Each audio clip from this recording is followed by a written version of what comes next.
On a frozen February night in 1997, 5 seniors from Stillwater County High drove out to the lake to celebrate their last winter break together. By morning, their truck was found half buried in ice. Doors open, engine running, headlights still on. No one inside, no footprints, no signs of struggle, just tire tracks ending at the edge of the frozen lake. 23 years later, the ice is melting again. And so are the lies. If you're drawn to the strange, the unsolved, and the forgotten, hit subscribe, because some stories don't end when the snow melts. The sheriff remembered the sound before he remembered the sight. It was a hollow, rhythmic creak, the sound of thawing ice under the weight of something too heavy to move. The call had come in just after dawn on February 16, 1997. A fisherman, up before sunrise, had found a Ford F-150 idling on the frozen lake. Headlights cutting through mist, exhaust bleeding into the white air. Sheriff Calvin Dorr had seen accidents on Stillwater Lake before.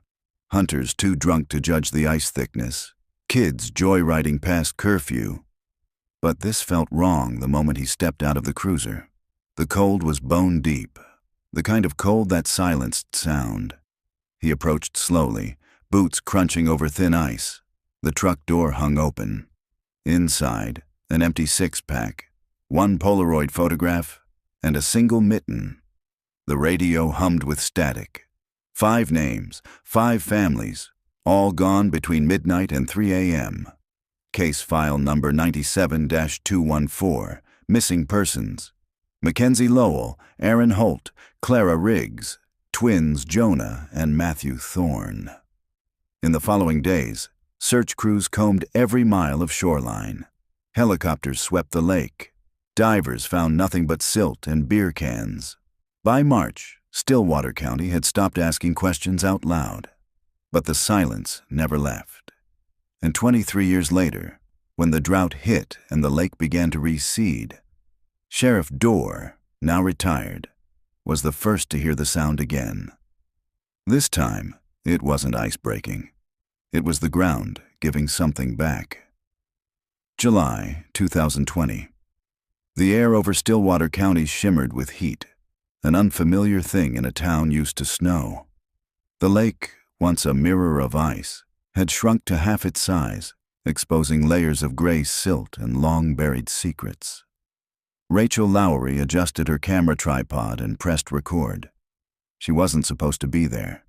Technically, the county had declared the area unstable terrain, but she'd driven 9 hours from Minneapolis and wasn't leaving without a story. A podcast producer with a growing channel called Frozen Truths, Rachel specialized in cold cases. The Stillwater Five had haunted her since she was 16. Now 32, she stood on the cracked shoreline where the truck had once been found. The lake was silent except for the whisper of reeds and the buzz of distant power lines. July 12, 2020, she said into the mic. Stillwater Lake. 23 years since the disappearance of 5 local teenagers. The drought has exposed new ground. Locals say the lake's finally giving something back. She let the recorder hum for ambient sound. It was her ritual. Capture the silence before breaking it. Behind her, a pickup rumbled up the gravel road. Sheriff's emblem on the door.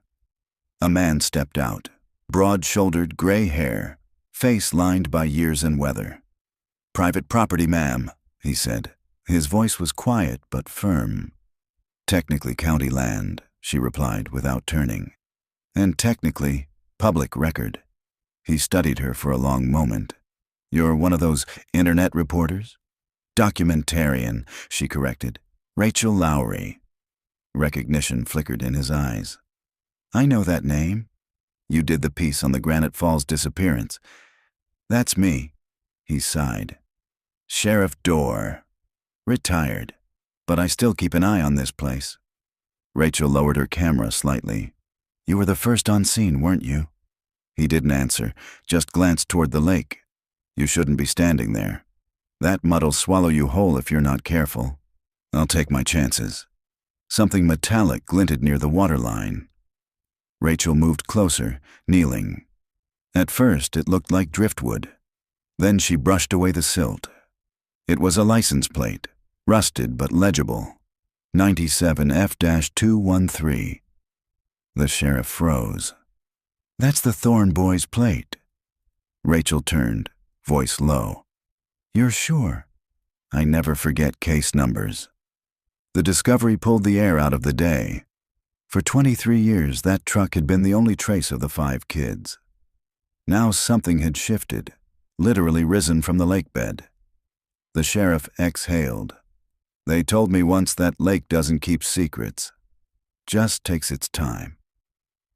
That night, Rachel checked into the only motel in town, a 1-story building with humming neon and a vending machine that $8. She uploaded the footage, labeled it Episode 1, The Stillwater 5, and watched the file bar crawl toward 100%.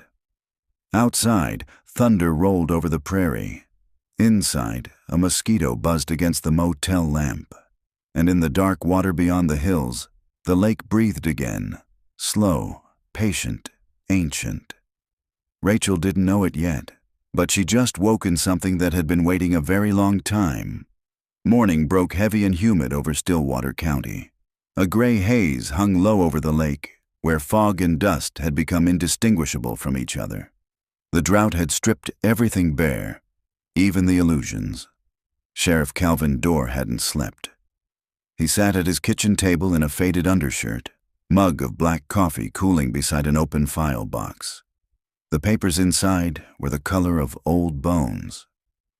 Case file number 97-214. He'd told himself for years that he'd burned the last copy. He'd lied. The doorbell rang just after 7. Dorr didn't move right away. He knew who it would be. Only one person had a reason to come this early. Rachel Lowry stood on his porch, wearing yesterday's jacket and a look of quiet determination. Her camera bag hung from her shoulder like an anchor. "Sorry to bother you," she said. "I know it's early." "You're not sorry," he replied, opening the screen door. "You've got that look. The one reporters get when they smell a story."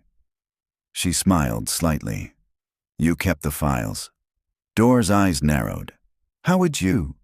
"I saw the box in your truck yesterday," she said. "I used to work in evidence review. I know what old county boxes look like." He sighed, motioning her inside. The house smelled faintly of cedar and old coffee. Photos lined the hallway. Fishing trophies. A wife who died in 2008. A daughter he never talked about. Rachel set up her recorder on the table. "Off the record, if you want." "Nothing's off the record once you hit that button," he muttered, then sat across from her. "Ask your questions." She clicked the recorder. "When you arrived at the lake in 97, what did you see?" Dorr looked past her, toward the window. "Nothing." "That's what haunted me. The truck was still running, lights on, doors open, but the snow was untouched except for one set of prints, leading out onto the ice, then stopping halfway. The wind should have covered them, but it didn't. It was like the storm knew not to. Rachel wrote notes fast. No signs of violence, struggle. He shook his head. No blood, no drag marks, just absence. "Did you know the victims personally?" "Everyone knew everyone in Stillwater," Dorr said quietly. "Aaron Holt worked part-time at the feed store. The Thorne twins played football. Clara Riggs babysat my niece. Mackenzie Lowell." He stopped himself. "She was the only one I didn't know well. New to town. Moved here 6 months before the disappearance." Rachel looked up. "Any connection between them?" "Closest thing they had in common was youth and boredom," he said. "And that lake." He stood, poured himself another cup of coffee, then stared out the window again. There was one thing that never made it into the report. Rachel straightened. "What's that?" "When we pulled the truck out of the ice, the cassette deck was still running. Tape was warped, but you could hear it. A song playing on loop. Riders on the Storm. Jim Morrison kept rewinding itself. We couldn't explain that either. He handed her a thin envelope, the type that disintegrates at the edges from decades of fingerprints. Inside were 5 Polaroids, the same kind that had been found in the truck.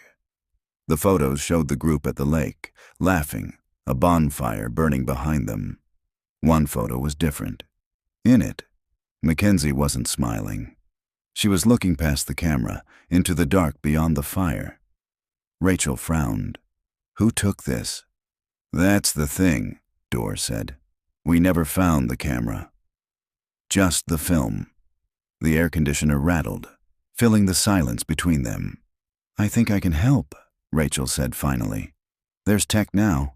Photo restoration, digital enhancement.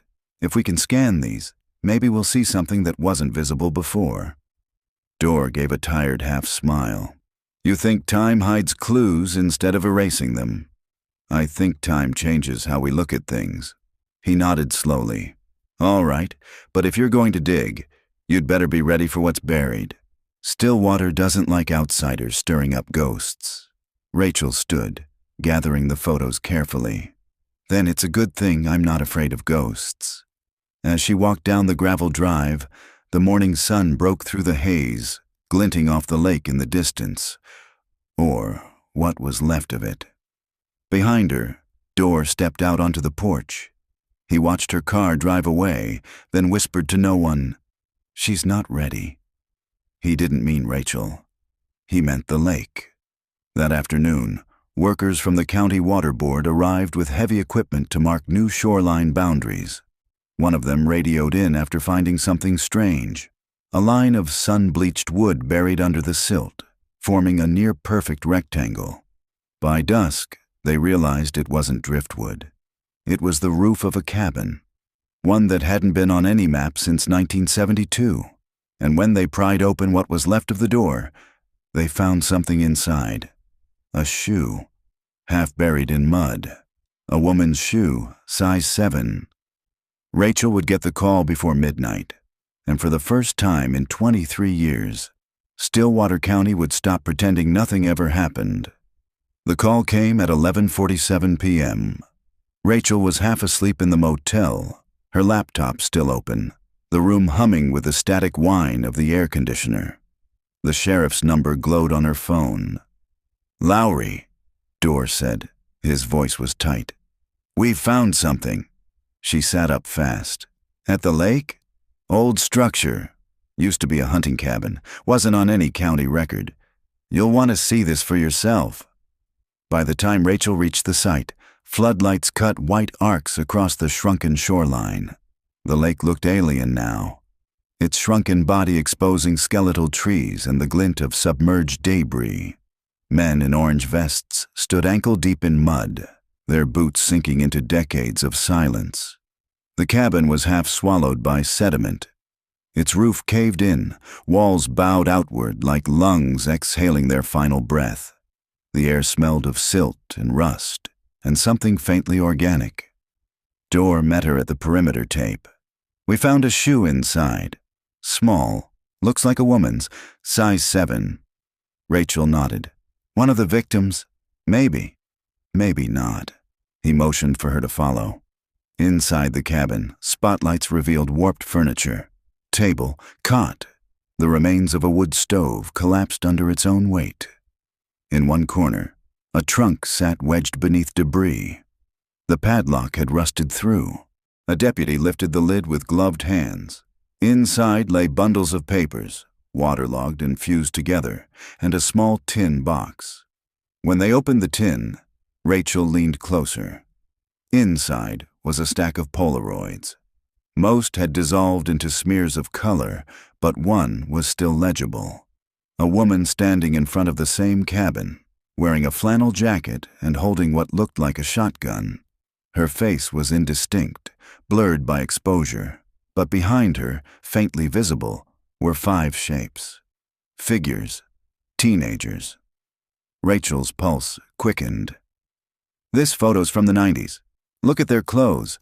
Denim jackets, varsity logos." Dorr frowned. "So, what's your theory? They came out here before the lake swallowed it? Or someone brought them here?" The air outside thickened with mosquitoes and murmurs. A deputy marked the photo bag, evidence number 24A. Rachel stepped outside to breathe. The lake stretched out under the moonlight, smaller than she remembered from childhood TV clips of the case. "Who owned the property before it flooded?" she asked. Dorr rubbed his temple. "Officially? No one. But the last structure recorded near this section belonged to the Fenwick family. Left town in 1973. Cabin went underwater when the dam expanded the reservoir. Nobody's mentioned them in years." "Fenwick," Rachel repeated, tasting the name. "Any connection to the missing kids?" Dorr hesitated. "None that I know of. But I'll tell you this. Mackenzie Lowell rented a room from an old woman on Fenwick Road before she disappeared." Rachel's head snapped up. "You're serious?" "Dead serious." A shout came from inside the cabin. 2 deputies emerged carrying another object wrapped in a tarp. The outline suggested something wooden, flat, rectangular. When they unwrapped it, everyone fell silent. It was a door, a trap door, pulled from the cabin's collapsed floor. The underside was covered in carved initials: Aaron H. Jonah T. Matt T. Clara R. Kenzie. Dorr's jaw tightened. "They were here," Rachel whispered. "So why didn't anyone know this cabin existed?" "Because it was supposed to be 50 feet underwater." The next morning, news spread through Stillwater like wildfire. For the first time in decades, people stopped avoiding the lake's name. At Rosie's Diner, farmers and teachers spoke in hushed tones about the Fenwick place, about the lake swallowing sin, about how ghosts were patient things. Rachel sat in a booth near the window, sipping black coffee, notebook open.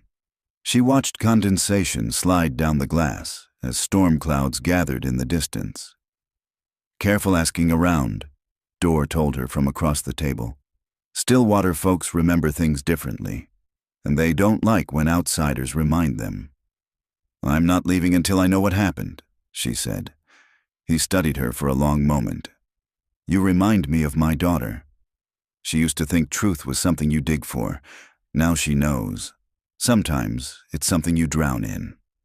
Before Rachel could answer, her phone buzzed. Unknown number. She hesitated, then answered. A voice crackled through static. "You shouldn't have gone to the lake." "Who is this?" The voice was calm, older. "You're looking in the wrong decade." The line went dead. Rachel stared at the screen. "Wrong decade," she murmured. Then it hit her. The Fenwicks left in 1973. The lake was expanded in 74. What if the Stillwater Five weren't the first to vanish? She closed her notebook and looked out the diner window. Thunder rolled over the hills, and the lake shimmered like a wounded animal. That night, while lightning pulsed over the dark horizon, Dorr returned alone to the cabin site. Rain had begun to fall, muddying footprints and pooling in the hollow where the trap door had been found. He crouched near the hole, flashlight beam trembling in his old hands. Something pale gleamed beneath the surface. For a moment he thought it was a bone. Then he brushed away the mud. It was porcelain, a doll's head, its eyes missing, hair long gone. But across the cracked forehead, faint letters remained etched in ink. Fenwick. The sheriff's breath caught.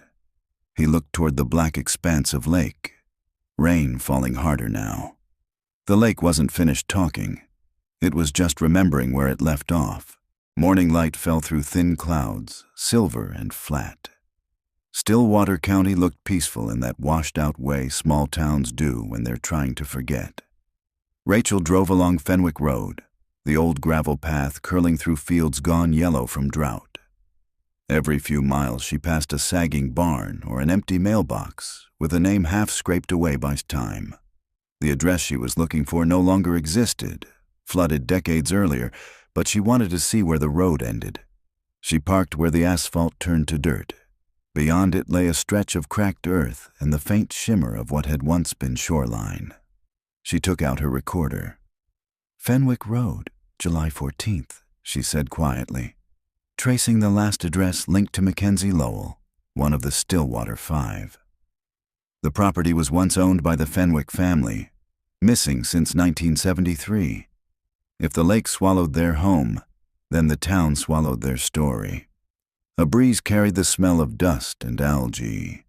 Rachel turned toward the hills and saw the silhouette of an old farmhouse, sun-bleached and listing to one side. She approached slowly, camera rolling. The front porch sagged under her weight. Inside, the air was thick with rot and silence. Wallpaper peeled like skin. A calendar still hung in the kitchen, June 1973. She walked through the rooms methodically, filming everything. The bedroom walls were covered in faint childlike drawings, waves, trees, a woman standing beside a dark shape that could have been a lake. Beneath it, a scrawled word. Under. Her phone buzzed in her pocket. A text from Dor. Found something in old archives. Meet me at the station. Bring your camera. She exhaled, a mix of relief and unease, and headed back to her car. At the small county station, Dor was hunched over a microfilm reader in the archive room. Dust hung in beams of fluorescent light. Pulled this from the Gazette archives, he said. June 1973, 2 months before the dam project. He turned the knob, and a grainy newspaper headline appeared. Local family missing. Mother and 2 daughters vanish from farm near Stillwater. Rachel read aloud. Helen Fenwick, 42. Daughters, Alice, 17. And June, 14. Father? Died in a construction accident the year before, Dor said. Worked on the dam project that flooded their land. Rachel frowned. So the husband helped build the thing that buried his own home. Yeah, and after his death, the project manager offered Helen a payout to relocate. She refused. Said the lake was cursed. Who was the project manager? Dor slid another page under the lens. Grant Lowell. Rachel's pen froze. Lowell? As in Mackenzie's father, he finished. Silence thickened between them. The old air vent hummed. So Mackenzie's dad ran the project that flooded the Fenwick property, Rachel said. Then, 24 years later, his daughter disappears near the same site. History doesn't repeat here, Dor murmured. It resurfaces. They sat for a long moment before Rachel spoke again. The Fenwicks disappear in 73. The lake expands in 74. The Stillwater Five vanish in 97. That's a pattern. 23, 24-year cycles. What if this isn't coincidence? Dor rubbed the bridge of his nose. Coincidence or curse, it still needs proof. He opened another file, scanned property blueprints and dam schematics. Look here. He pointed to a dotted line running through the middle of the planned reservoir. They rerouted the pipeline in 73, right before construction. That line runs directly under the lakebed, right where we found the cabin. Rachel leaned in. Meaning the Fenwick property wasn't flooded naturally. It was deliberately erased, Dor nodded grimly. And now it's coming back. Rain tapped faintly against the window. Outside, the sky had turned the color of tin. Rachel pulled out the Polaroid from the cabin, the one showing the blurred woman holding the shotgun. What if that's Helen Fenwick? What if the kid stumbled onto something connected to what happened to her family? Possible, Dor said. But we'll need to confirm the timeline. Maybe a surviving relative could help Rachel check the database on her laptop. No living Fenwicks listed in Stillwater, but, she scrolled further, there's an Alice Fenwick listed under another name, Alice Marin. Lansing address. Born 1956. That makes her 64 now. Dor exhaled slowly. If she's the same Alice. She was 17 when her mother disappeared. Rachel closed the laptop. Then she might be the only one left who knows what really happened. They agreed to drive to Lansing the next morning. That night, back at the motel, Rachel reviewed her footage. The image of the child's drawing from the farmhouse lingered on screen. A woman beside a lake, and beneath the waves, 5 figures. She paused the frame, zooming in on the woman's face. The ink had blurred with age, but there was something in the shape of the eyes. Large, hollow, familiar. She compared it with the blurred woman in the Polaroid. The resemblance was unmistakable. Lightning flickered outside the motel window. For a second, the reflection in the glass looked like the lake's surface. Rachel whispered to herself, "Under." Somewhere across town, Dorr sat alone in his living room, the old cassette of Riders on the Storm playing softly on his tape deck. He stared at the Polaroids on his table, the smiling teens, the firelight, the darkness behind them. The rain outside deepened. From somewhere deep within the hiss of the tape, a new sound surfaced. A faint knock, rhythmic, like water dripping against glass. He turned off the deck. The sound continued. It was coming from his window. When he pulled back the curtain, nothing was there, just the reflection of the lake in his eyes. The drive to Lansing took 3 hours through fields that shimmered under a pewter sky. Rain hung like mist over the highway, blurring the landscape into shades of silver and green. Rachel sat in the passenger seat of the county SUV, laptop balanced on her knees, reviewing notes as Sheriff Dorr drove. The rhythmic thump of the windshield wipers marked time between them. "She's listed as Alice Marin now," Rachel said. "Retired nurse. Lives alone. Assuming she'll talk," Dorr muttered. "She will," Rachel said, though she wasn't sure why she believed it. They arrived at a small single-story house on the outskirts of Lansing. The lawn was neat but empty, as if no one expected visitors. Dorr rang the bell twice. The door opened to reveal a thin woman with white hair pulled into a loose braid. Her eyes were pale, almost translucent, and sharp despite her age. "Yes?" she asked. "Mrs. Marin," Rachel said. "My name is Rachel Lowry. This is Sheriff Dorr, Stillwater County. We'd like to ask you a few questions about your family, about the Fenwicks." The woman's expression didn't change, but something flickered in her gaze. A shadow, quickly buried. "I don't use that name anymore," she said softly. "Come in." The house smelled faintly of lavender and antiseptic. She led them to a small sitting room where framed photographs lined the mantel. Grandchildren, holiday gatherings, a younger Alice in a nurse's uniform. No sign of her mother or sister. Dorr cleared his throat. "We're reopening an old missing persons case from 1973. We think it might be connected to a more recent one." Alice folded her hands in her lap. "I figured someone would come eventually." "The water never keeps what it takes," Rachel leaned forward. "Can you tell us what happened to your mother and sister?" Alice stared at her teacup for a long moment.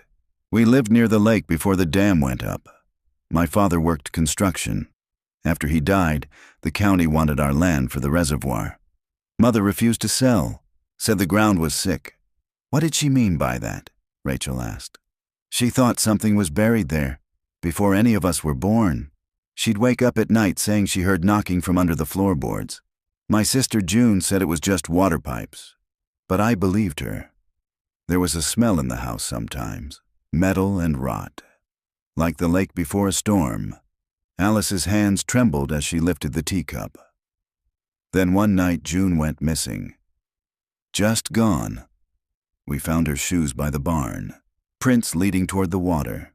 The sheriff said she ran away. But Mother said the lake had taken her." Dorr listened quietly, eyes lowered. "What happened next?" Rachel asked. "Mother stopped sleeping. She'd walk the shoreline with a lantern, whispering June's name. Then one morning she wasn't there either, just her lantern, still burning by the dock. I left the next day, never went back." Rachel glanced at Dorr. "Did anyone ever find their bodies?" "No," Alice said. "They built the dam that summer. Flooded everything, covered the house, the dock, the trees. Mother used to say that when water takes something, it keeps the reflection."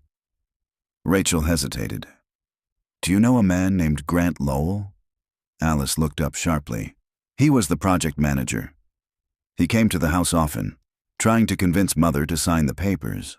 When she refused, he threatened to have her evicted. He said the county couldn't wait for ghosts. Dorr's jaw tightened. Alice continued.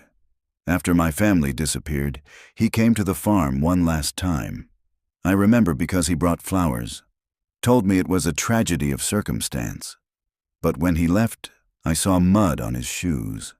Thick, black, lake mud. He hadn't come from the road. He'd come from the water. The room was silent except for the faint tick of the mantel clock. Rachel's pulse quickened. Mrs. Marin, one of the Stillwater Five, Mackenzie Lowell, was his daughter. Alice set down her cup slowly. Then maybe the lake finally remembered who it owed. Rachel swallowed. Do you think he hurt your family? Alice didn't answer. She reached into a drawer beside her chair and pulled out a faded photograph. It showed 3 people standing by the lake: Helen Fenwick, Alice, and June.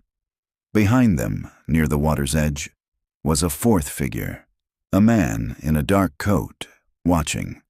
I took this 2 days before they disappeared, she said. I always thought it was a neighbor. But when I looked at it years later, she handed it to Rachel. The image was grainy, but even through the blur, the face was familiar. Grant Lowell. The drive back to Stillwater was silent. Rain fell steadily now, streaking the windshield with silver threads. Rachel stared out at the gray landscape, the photograph trembling in her hands. It fits, she said finally. Grant Lowell kills Helen Fenwick and her family to clear the land. Then decades later, his daughter and her friends go missing at the same place. Maybe someone found out, or something did, Dorr murmured. She looked at him. You don't believe in curses? No, he said, but I believe in guilt. And this town's full of it. Lightning flashed across the horizon. For a heartbeat, Rachel thought she saw the glint of water where the lake used to be. Shifting, waiting. When they reached Stillwater, Dorr dropped her at the motel. Get some rest, he said. Tomorrow we'll look into Lowell's old records. Rachel nodded. You think he's still alive? Dorr hesitated. Grant Lowell died in 1997. Heart attack.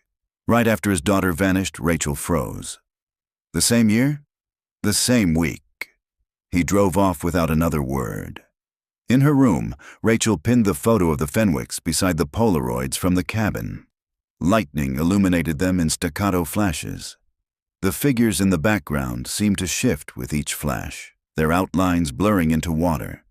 She pressed record. Stillwater County, Day 3. The Fenwick disappearance wasn't a tragedy. It was a cover-up.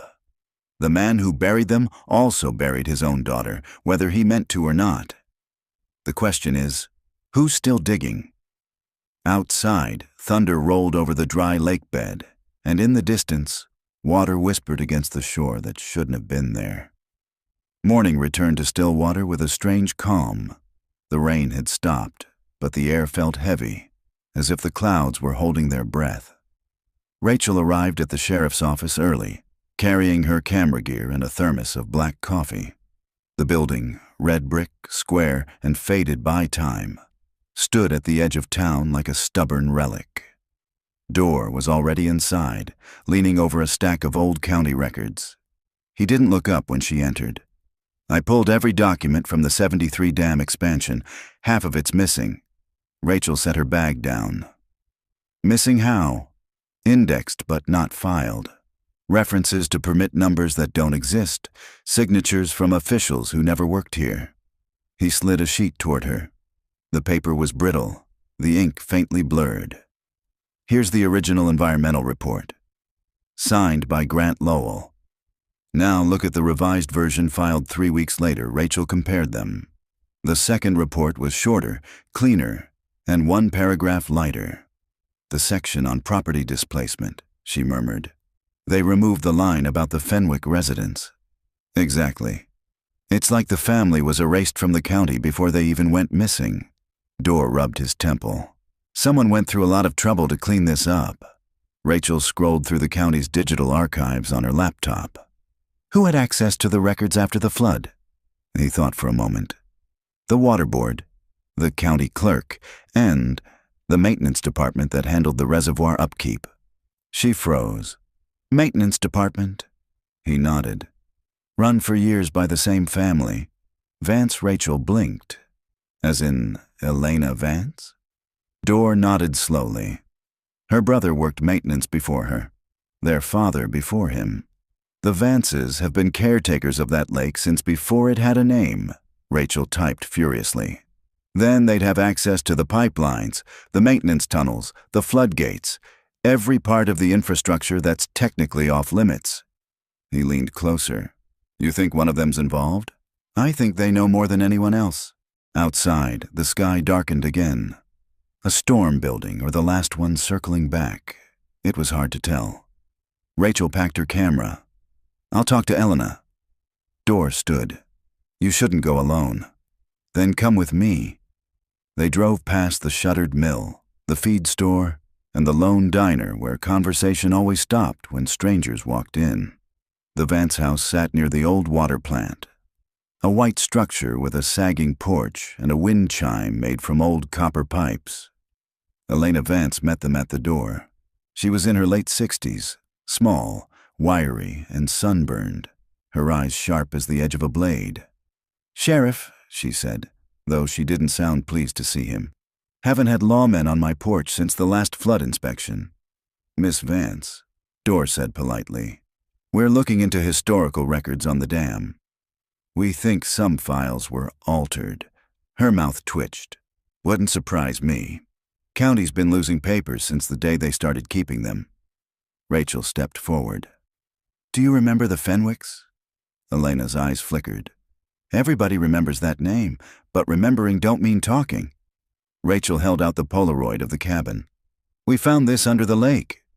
Elena took the photo, squinting at it. For a moment her expression softened, then tightened again. You shouldn't have gone digging there. Why? Rachel asked. Because that land don't like being disturbed. The wind picked up, rattling the chimes.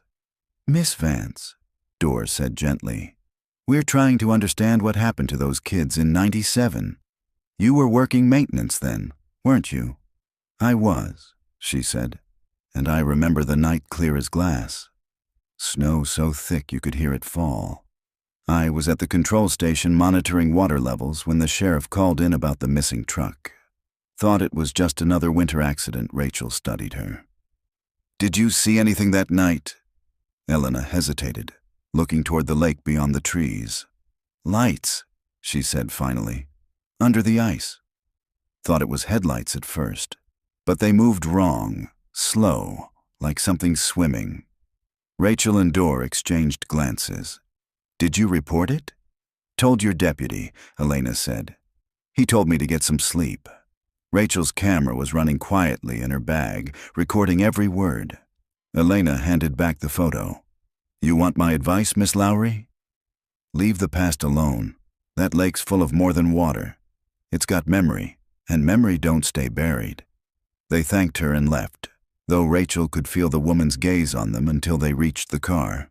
Inside, the air felt thick, like the pressure before a storm. She's hiding something, Rachel said. Probably, Dorr replied. But it's hard to tell where superstition ends and guilt begins in this town. They drove in silence for a while, the lake shimmering in the distance. Rachel broke the quiet. If the Vances maintained the dam, they'd have access to restricted tunnels, right? Maintenance corridors under the lakebed? Dorr nodded reluctantly. Yeah. Concrete conduits, service rooms, pump stations, all sealed after the expansion. Could a person survive down there? He glanced at her. What are you thinking? What if the Fenwicks didn't drown? What if someone used those tunnels to hide something? Or someone? He said nothing, but his hands tightened on the steering wheel. They reached the station just as thunder cracked overhead. The lights flickered once, then steadied. Dorr went to check the generator while Rachel returned to the archive room. She wanted to scan the Fenwick property files again, but when she opened the drawer where the files had been, the folders were gone. Every one of them. In their place was a single envelope. No label. just her name, written in shaky handwriting. Rachel opened it carefully. Inside were 5 photographs. Each was a Polaroid, fresh, not aged. Each showed the same thing, the lake under moonlight, from different angles. In the last one, a figure stood at the water's edge, facing away from the camera. Rachel's own silhouette. The storm hit just before dusk, turning still water into a blur of gray and silver. Rain fell in thin sheets, and lightning crawled over the lake like restless fingers. Rachel sat in her car outside the sheriff's office, staring at the Polaroids. The last image, the one of her standing by the lake, wouldn't leave her mind. She hadn't been there since the day before. Someone had taken that photo last night. She carried the envelope inside, water dripping from her coat. Dorr was by the radio, arguing with a deputy about washed-out back roads. "Sheriff," she said, "I found these in the archives." He took the photos, his brow furrowing. "Someone's playing games, or leaving warnings. Doesn't matter which," he said. "Whoever took these has access to the station." Rachel hesitated. "What if it's the Vances?" "Maybe," Dorr said. "Or someone else with keys that shouldn't still work." Lightning flashed, momentarily filling the office with white light. When it faded, Dorr handed her a flashlight. "You wanted to see those tunnels under the dam? Now's the time. The storm will keep everyone home." Rachel blinked. "You're serious?" He grabbed his raincoat. "You wanted answers." "They're not up here." The dam was a mile out of town, a concrete monolith rising from the shrinking lake. The maintenance entrance was half hidden behind a chain-link fence and a cluster of cattails that trembled in the wind. Dorr pried open the old gate. "I shouldn't know where the key is," he muttered. "But some things you don't forget." Inside, the air was colder, metallic. The flashlight beam cut through the darkness, revealing a narrow corridor lined with rusting pipes and dripping condensation. The floor sloped downward, slick with algae.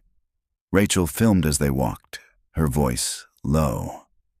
Stillwater Dam, July 15th.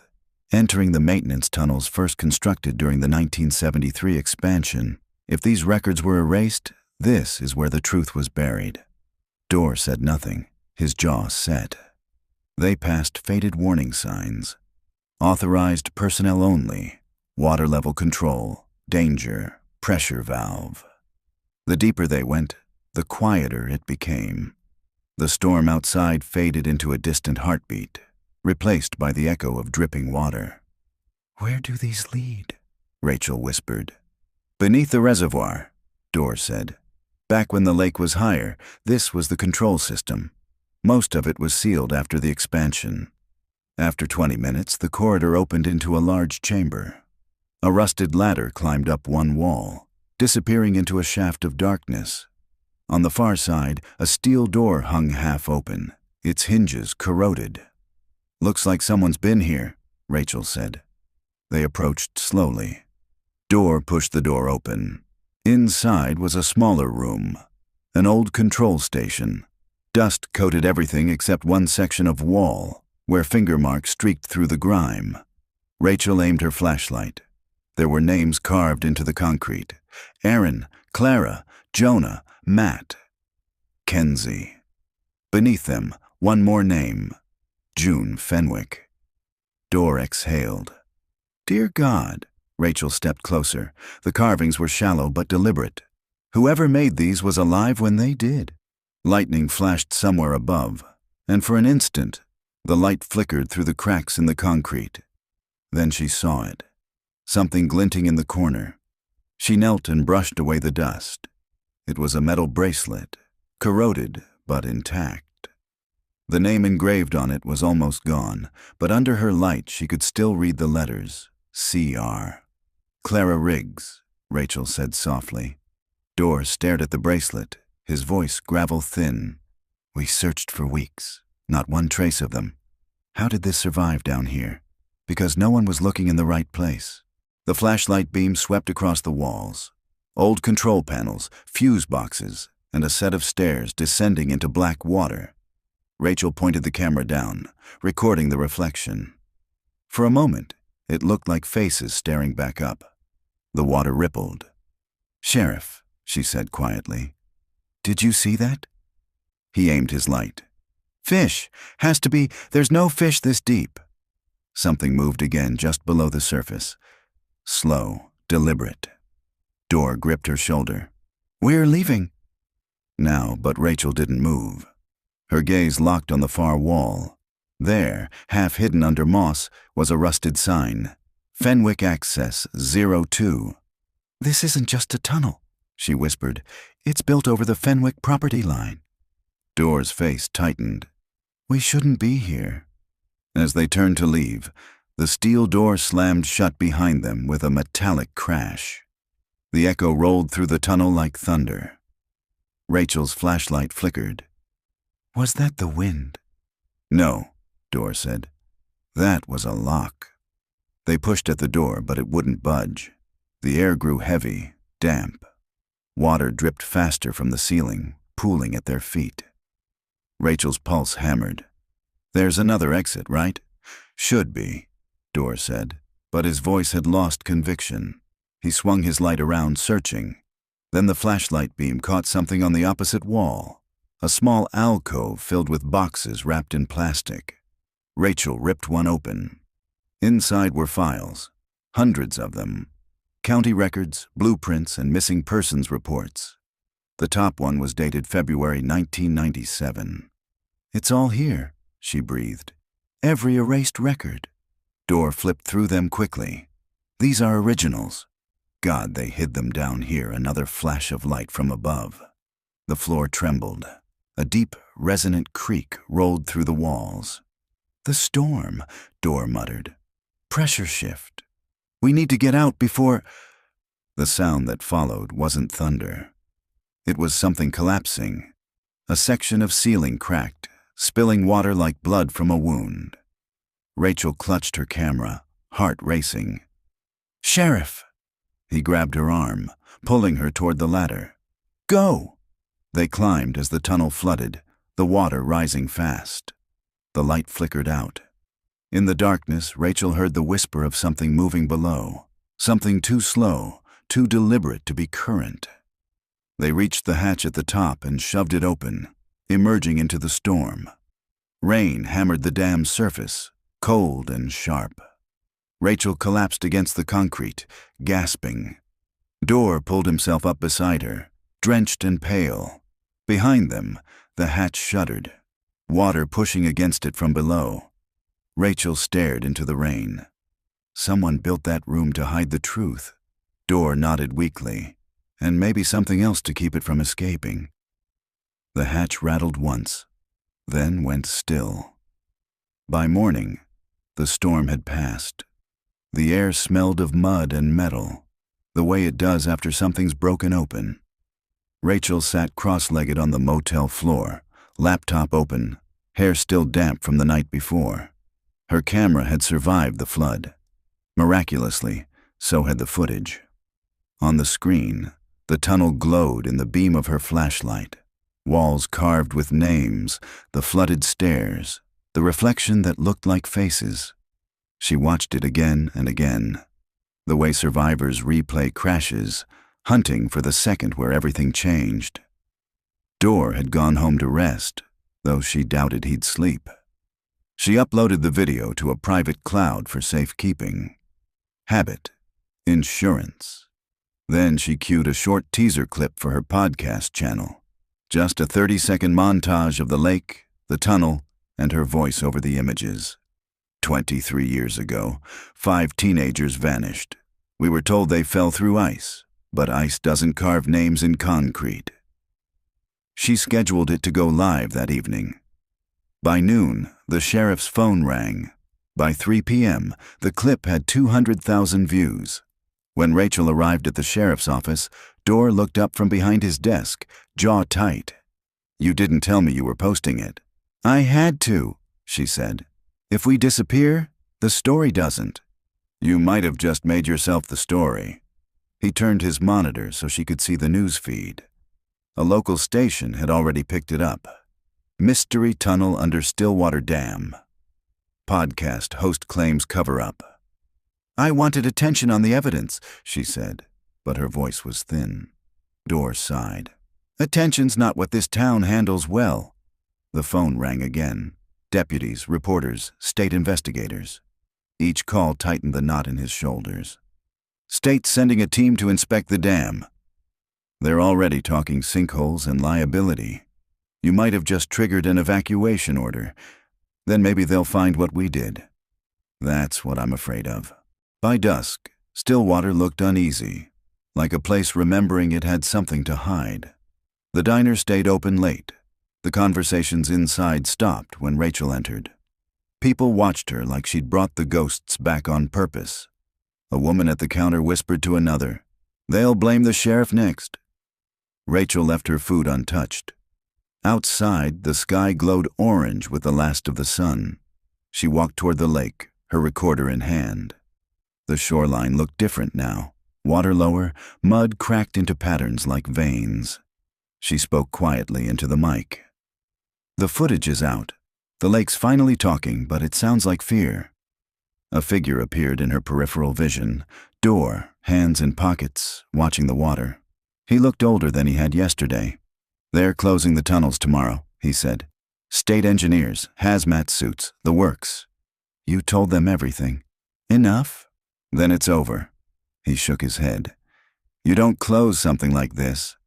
You just cover it again." He handed her an envelope.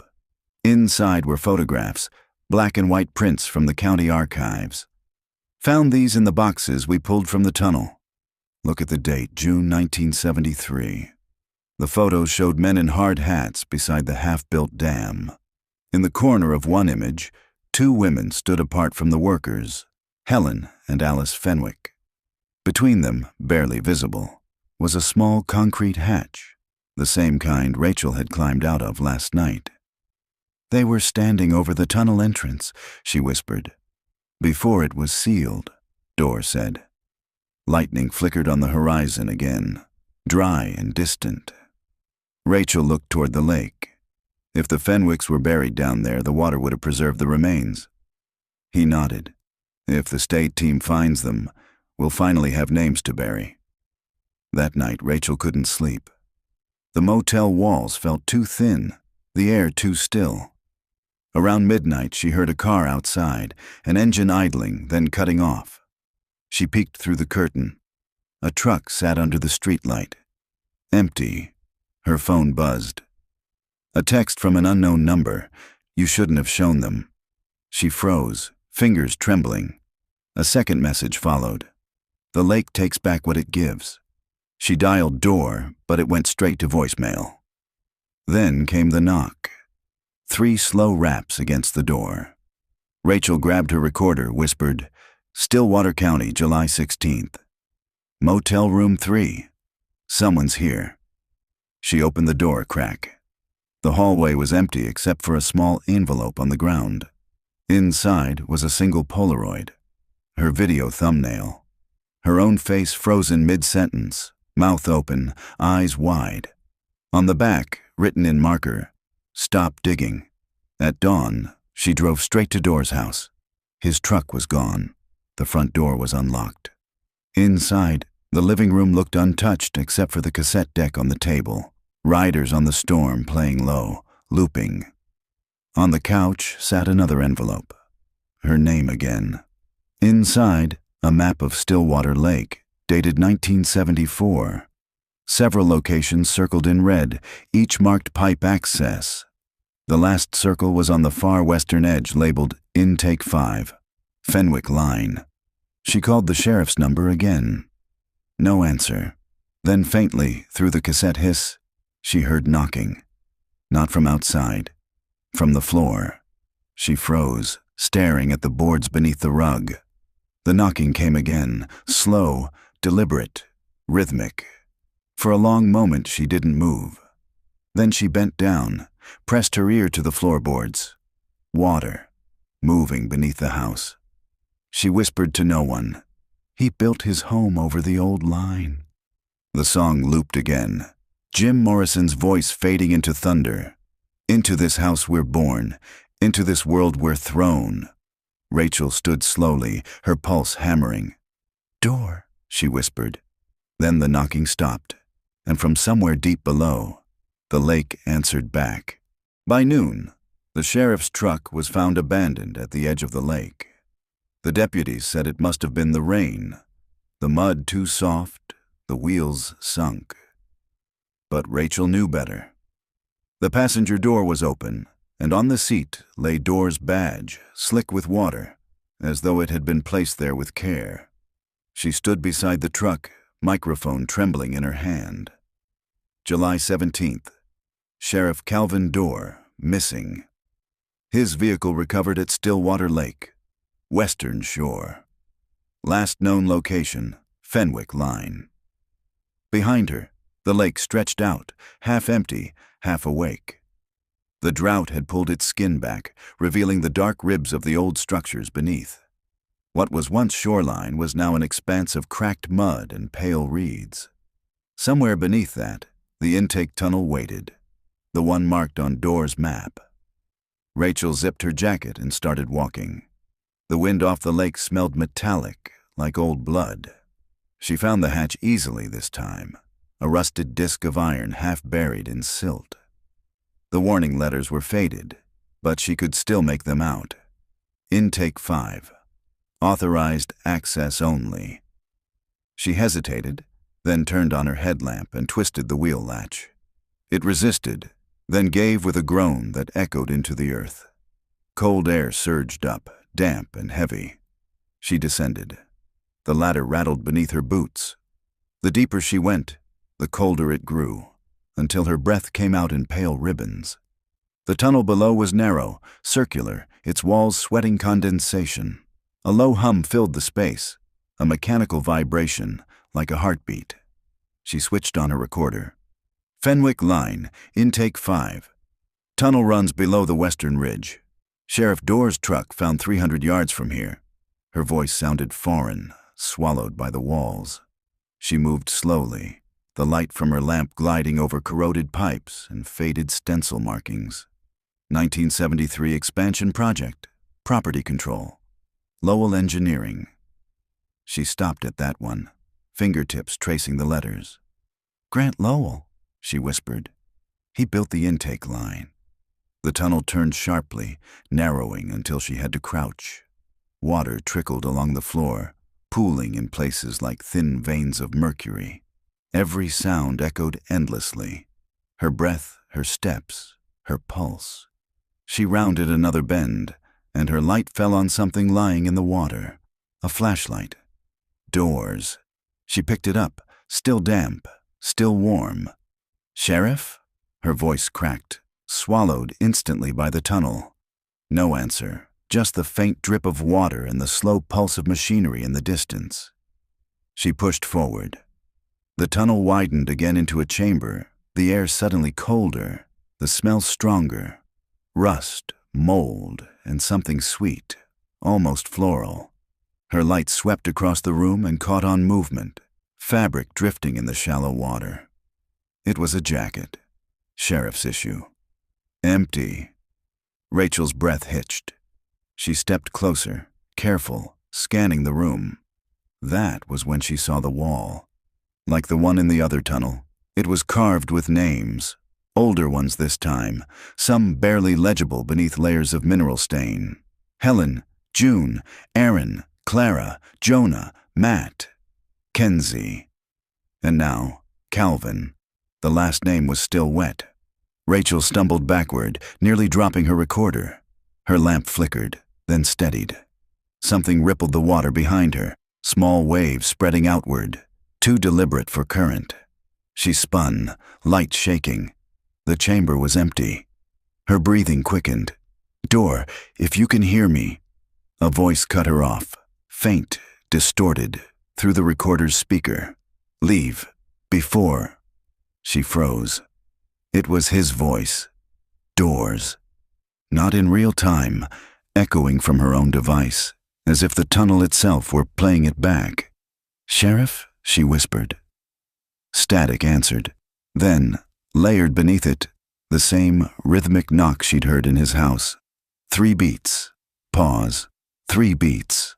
Slower this time, deeper, like the sound came through a wall of water. Her flashlight dimmed.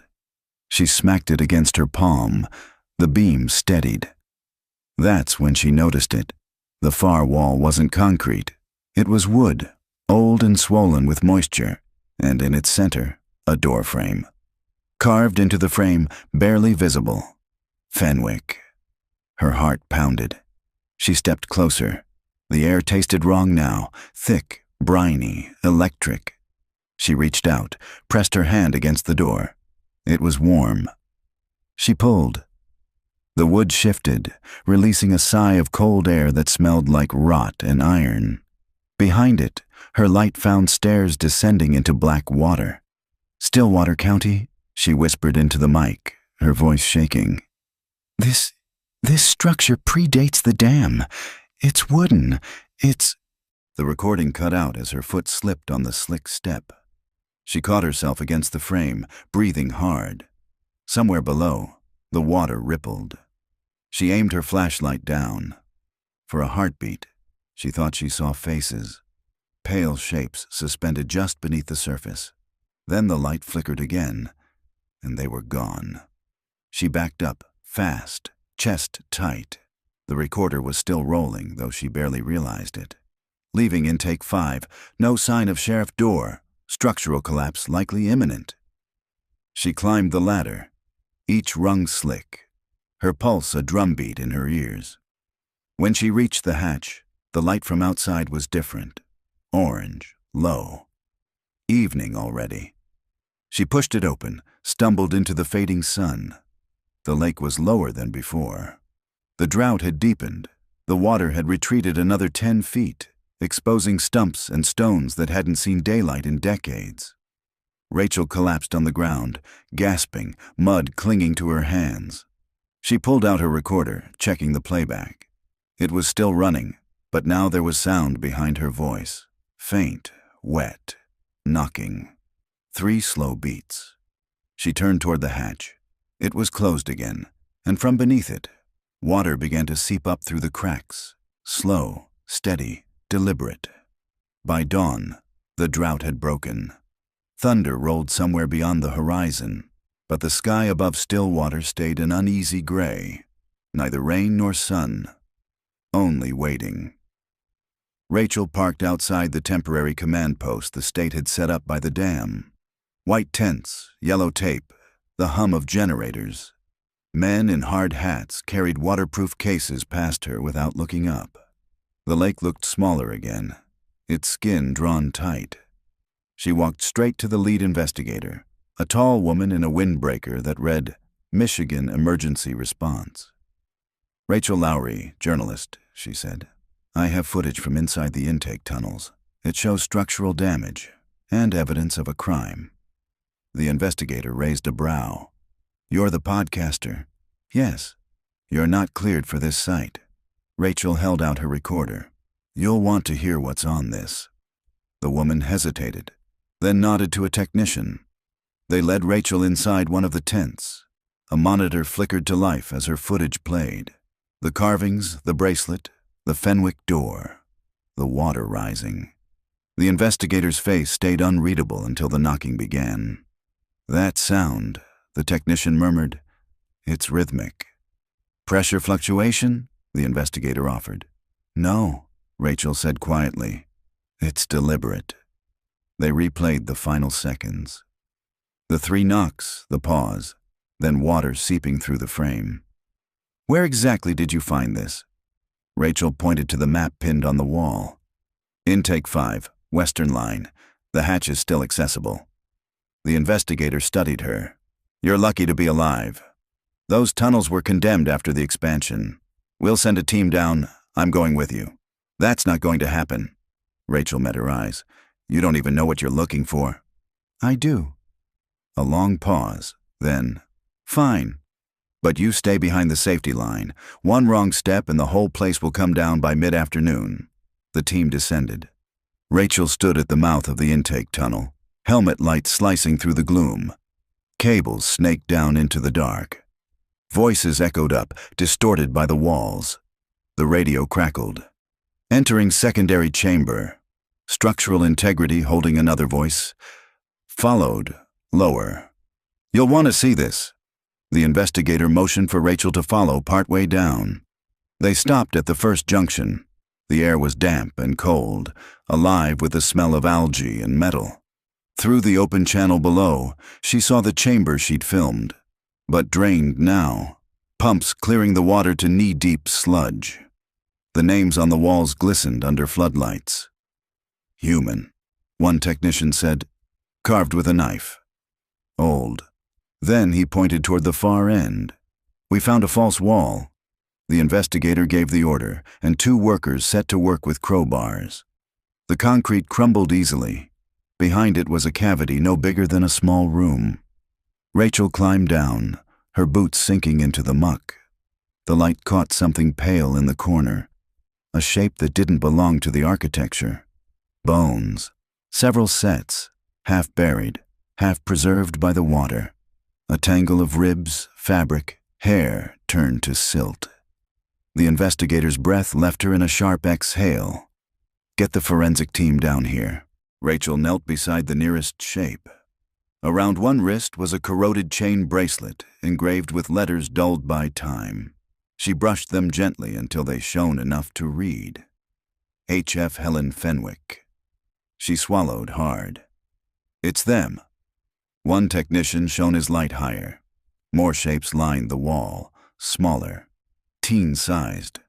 The investigator whispered, "How long could they have been down here?" Rachel's voice shook. Since before the lake. A silence settled that wasn't emptiness, but weight. Decades of it. Then a second radio crackled from above.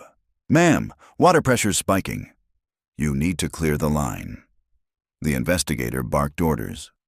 "Seal the chamber. Everyone out." Rachel lingered 1 second too long, staring at the wall. Something about the mud looked wrong, like handwriting hidden beneath the grime. She wiped with her glove until letters emerged, scrawled in hurried lines. "He built over us." Water surged at her knees. A technician grabbed her arm, pulling her toward the ladder. The radio screamed static. "Shut the gate, now!" They reached the hatch as the first torrent burst through the cracked wall, brown and cold and heavy with the smell of deep earth. Above ground, Rachel collapsed onto the gravel, coughing water and mud. The hatch sealed below her with a metallic clang. The investigator crouched beside her. "They're gone." The structure collapsed. "We can't send anyone else down." Rachel stared at the lake. The surface had begun to churn, small whirlpools forming near the western ridge where the intake lay buried. "They're not gone," she whispered. "They've been here all along." That evening, the official press release went out. Human remains discovered in Stillwater Dam tunnels. Investigation ongoing. No comment on identities. The town turned silent again, like it always did when truth brushed too close. Rachel returned to her motel, exhausted. Her recorder sat on the nightstand, still running. She rewound the tape to test the audio. Her own voice played first, shaky and distant. Then came the sound from the chamber, the rush of water, the collapse, the static. And beneath it, faint but clear, a new sound, a man's voice. "Rachel, leave." She froze. It was Dorr. "Sheriff?" she whispered to the empty room. The tape continued, the voice breaking into static, then returning. Softer. "It's not done yet." The recorder clicked off on its own. Rachel sat motionless for a long time, staring at the reflection of the lake in the motel window. The air smelled faintly of rain again. She whispered into the dark. "Then neither am I." Outside, thunder rolled once, low, patient, almost like a reply. The next morning, the town of Stillwater woke to find itself famous for all the wrong reasons. Helicopters thudded overhead. Satellite vans lined the main road, and news anchors in raincoats delivered words like breakthrough, mass grave, and long-buried secrets. Rachel watched from the motel window. The media had arrived like scavengers, but she couldn't bring herself to hate them. She had been one of them once, hungry for the next mystery, blind to the toll. Her phone buzzed endlessly. Messages from journalists, podcast fans, even the families of the missing. Most were congratulations, some were threats. One simply read, "You've woken it up." She ignored them all. At noon, the state coroner held a press conference under a tent beside the dam. Rachel stood behind the barricade with the crowd, notebook trembling in her hands. The coroner's voice carried over the wind. Preliminary findings confirmed the remains recovered from intake 5 belong to multiple individuals. Based on dental and genetic data, we have positively identified 3 of the Stillwater 5, Clara Riggs, Jonah Thorne, and Matthew Thorne. Gasps rippled through the onlookers. Additionally, the coroner continued, we have confirmed the presence of remains consistent with Helen Fenwick, missing since 1973. The investigation is ongoing regarding 2 unidentified sets of remains Rachel's pen froze. 2? One should have been Kenzie Lowell. The other, Door. But when the coroner took questions, he added something that turned the crowd's murmurs into stunned silence. One recovered skeleton is male, estimated age late 60s. The death occurred decades earlier than the others. The crowd erupted. Questions shouted, cameras flashing. Rachel's pulse hammered. Late 60s, decades earlier, Grant Lowell. Back at the command tent, she cornered the lead investigator. You found him, didn't you? Grant Lowell. The woman exhaled through her nose. Off the record, yes, the bone structure matches. DNA pending, but we're not expecting surprises. Was he buried with the others? Same chamber, different layer. Beneath them, Rachel's voice trembled. Someone put his body there before the teens ever disappeared. Or he put himself there, the investigator said grimly. But the positioning, it looked almost ceremonial. Hands folded, tools arranged beside him. What kind of tools? The investigator hesitated. Survey equipment. From the original dam construction. His name's engraved on one of the levels. Rachel felt the floor tilt under her feet. He built the tunnels. He built his own grave. The investigator gave a tight nod. Seems that way. That night, Rachel sat by the lake again, the wind off the water carrying a faint scent of iron and silt. The floodlights from the dig site cast long, trembling reflections across the surface. She pressed record on her mic. Stillwater County, July 18th. The remains found in the Fenwick chamber confirm what this town refused to face. The builder of the dam, the man who erased the Fenwicks, lies beneath his own creation. His daughter vanished above it. And now the lake is shrinking, as if it's finally ready to show everything it swallowed. She stopped, listening to the night.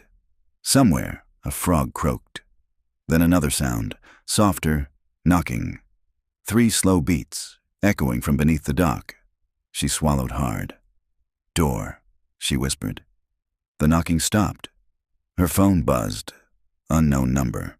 She hesitated, then answered. Rachel.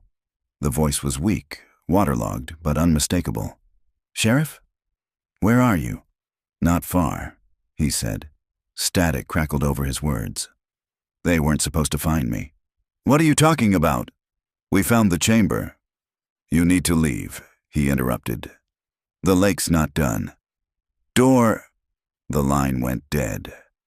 She stared at the screen, her reflection ghostly against the dark water. At dawn, she drove to the excavation site. The workers had left, the area sealed off overnight.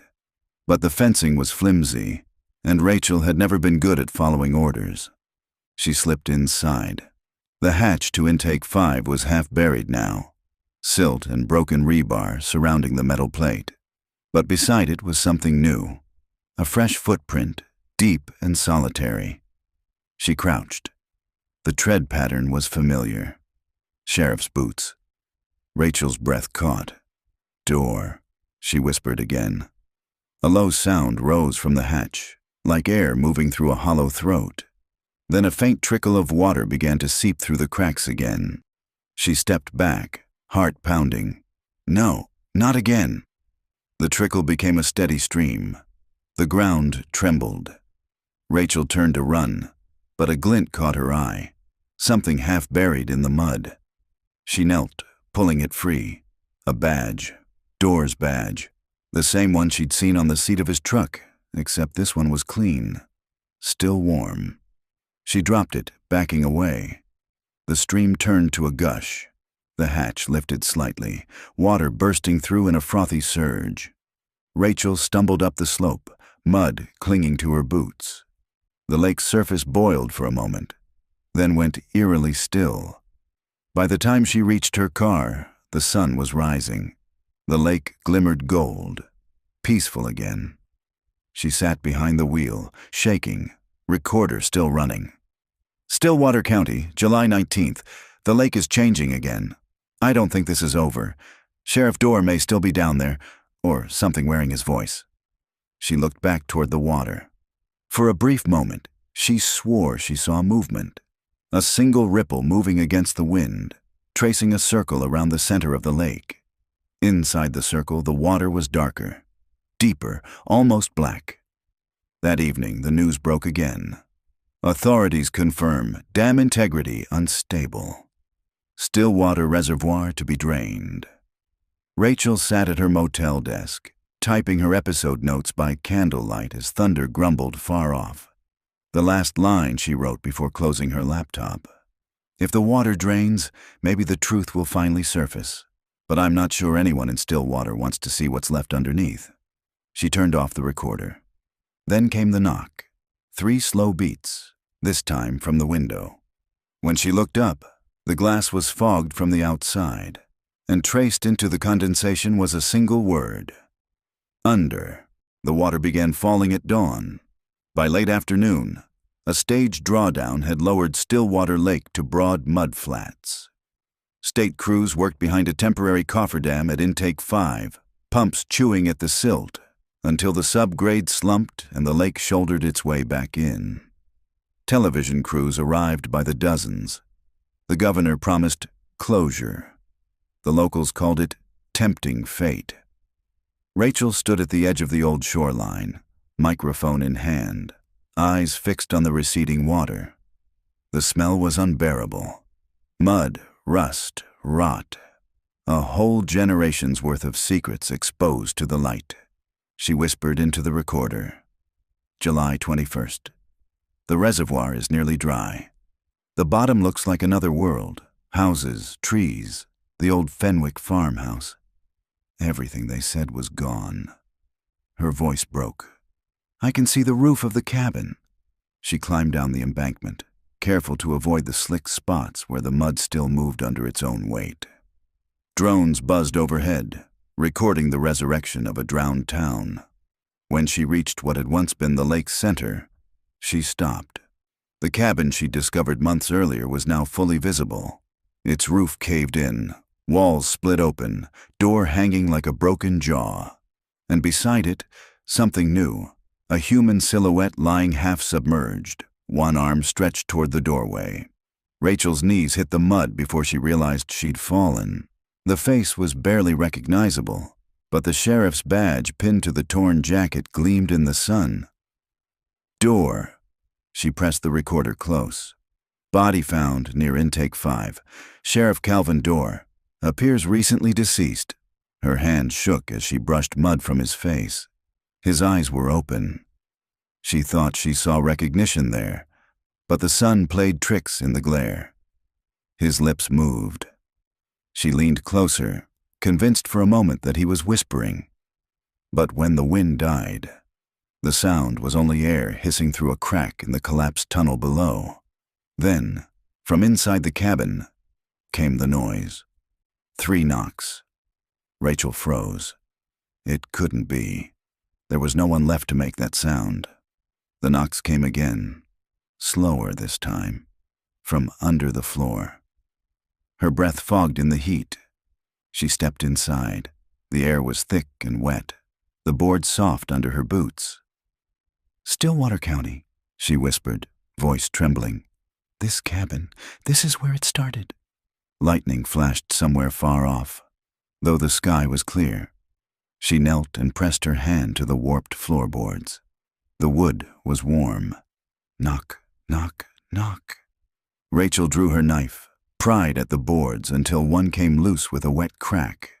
Beneath it, darkness and the faint shimmer of water. Something pale floated just below the surface. A hand. Her breath caught. She reached down, fingers brushing skin that was too cold, too soft.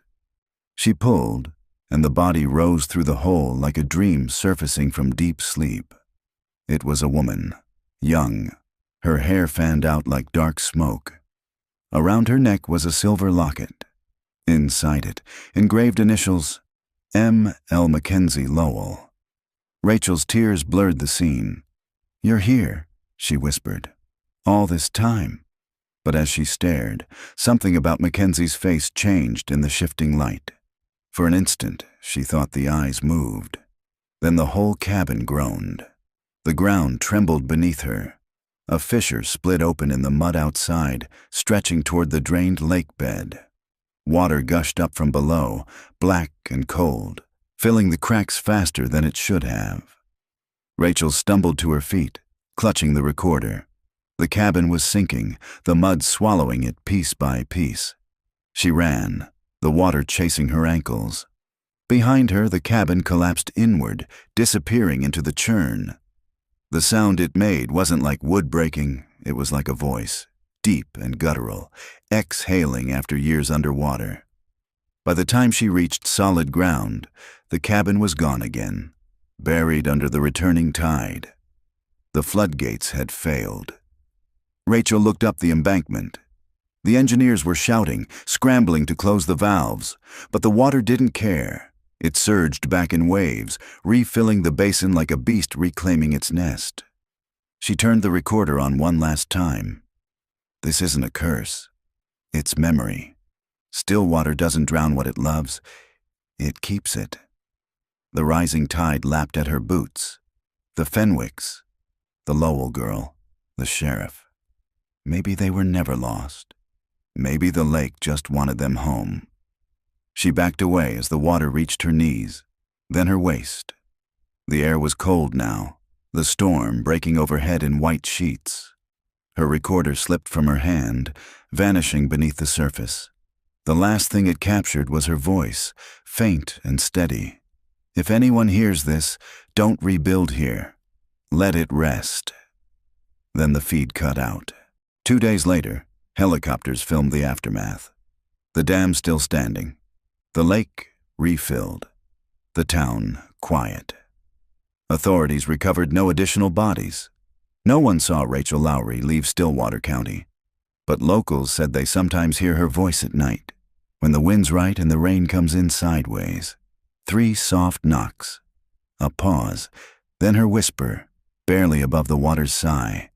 Stillwater County, signing off January. 6 months after the flood that remade Stillwater County. The lake had frozen again. Smooth and colorless, it stretched under the low winter sun like glass pulled tight over an open wound. The reporters had gone. The engineers had sealed the intake tunnels in reinforced concrete. The town had learned to pretend the water was only water again. But sometimes, when the wind came from the north, people swore they could smell rot and lavender. The same scent the Fenwicks were said to burn in their lanterns on the last night they were alive. No one fished anymore. The bait shop was boarded shut. Except for one man. He was new to town, a drifter named Owen, working odd construction jobs along the county line. He rented the old Miller cabin, the one that faced the lake, the one locals said was too close to where the ground was weak. On his second morning, he took a walk down to the shoreline. The ice was thick, clouded with bubbles trapped like tiny ghosts. Something glinted near the edge, half buried in frost. He crouched. It was a small black recorder, water damaged but intact. He wiped it clean with his sleeve. The label on the back had almost faded, but he could still make out 3 letters written in pen, RL. He pressed play. Static. Then a woman's voice, soft but clear. Stillwater County.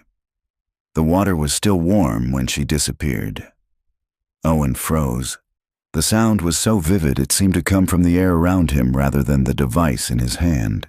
He turned in a slow circle. The lake was silent. The town behind him lay motionless, smoke rising from a few chimneys like pale ribbons. He played the rest. If anyone hears this, don't rebuild here, let it rest. Then 3 faint knocks, and silence. He stared at the recorder for a long time. Then, with the clumsy logic of someone who doesn't believe in curses, but doesn't quite doubt them either, he placed it back where he'd found it, and covered it with snow. By evening, the weather changed. Snow thickened, wind carving invisible shapes across the frozen surface.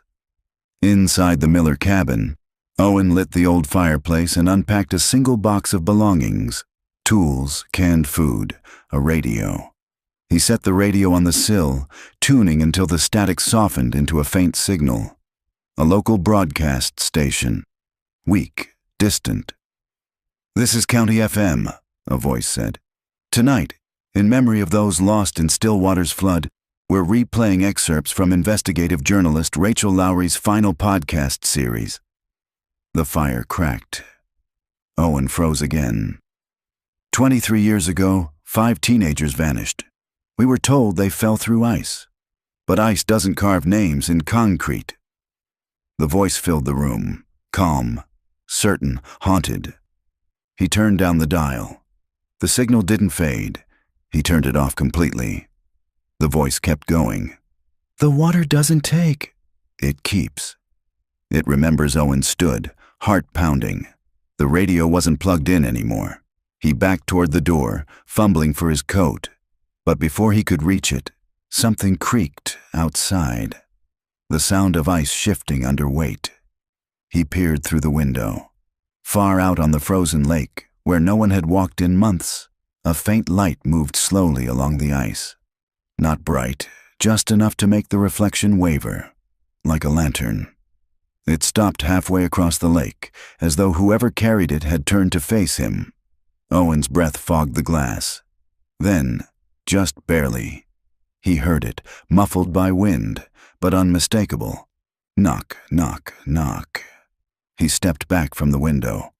The light went out, and somewhere deep under the frozen lake, the ice made a sound that wasn't cracking but sighing, like something old turning in its sleep. Weeks later, spring thaw came early. Hikers found the recorder again when the ice broke, a mile from shore this time, lying in silt that had once been the Fenwick field. When they played it, it didn't start with Rachel Lowry's final message. It started with new audio, recent, raw, a man's voice. "This is Owen Miller, Stillwater County, found this by the lake. If anyone hears me." Then the recording ended abruptly, replaced by the sound of rushing water and faintly, laughter. The laughter wasn't cruel or mocking. It was the kind of sound people make when they're finally free of something heavy. By summer, Stillwater Lake was full again. The surface shimmered peacefully, the past once more buried beneath reflection. Children played on the shore. Fishermen returned. And every evening, as the sun set, the water caught the light just right, making it look as if someone were walking far beneath the surface, lantern in hand, following the same endless path between what's remembered and what's gone. Locals didn't talk about it, but they never rebuilt the old Fenwick Road. And when the wind blew across the lake at night, it carried a whisper too soft to record, too steady to ignore. Stillwater County, signing off.